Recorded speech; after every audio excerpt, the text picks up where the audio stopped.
एक बार की बात है, एक गरीब औरत थी जिसका नाम आयशा था।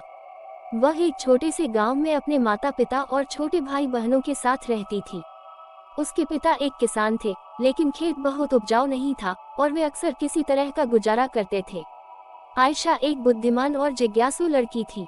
वह अपने आसपास की दुनिया के बारे में जानना पसंद करती थी।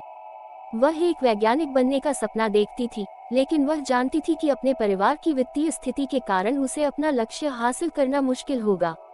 एक दिन आयशा के पिता बीमार पड़ गए। वह काम करने में असमर्थ थे और परिवार की आय और भी कम हो गई। आयशा को अपने परिवार की मदद करने के लिए स्कूल छोड़ना पड़ा। आयशा ने अपने परिवार का समर्थन करने के लिए कड़ी मेहनत की।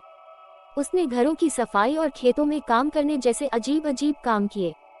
उसने स्थानीय बाजार में सब्जियां बेचना भी शुरू किया। अपनी व्यस्त दिनचर्या के बावजूद आयशा ने वैज्ञानिक बनने के अपने सपने को कभी नहीं छोड़ा। वह देर रात तक पढ़ाई करती थी और स्थानीय पुस्तकालय से किताबें उधार लेती थी। उसने घर पर भी अपने स्वयं के प्रयोग करना शुरू कर दिया। कई सालों की कड़ी मेहनत और दृढ़ संकल्प के बाद आयशा ने आखिरकार अपने सपने को हासिल कर लिया। वह विश्वविद्यालय में दाखिला लिया और वैज्ञानिक बन गई। उन्होंने विज्ञान के क्षेत्र में महत्वपूर्ण योगदान दिया। आयशा की कहानी हम सभी के लिए एक प्रेरणा है।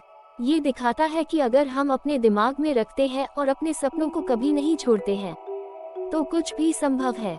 ये भी दिखाता है कि हमारे जुनून का पालन करना महत्वपूर्ण है, भले ही यह मुश्किल हो।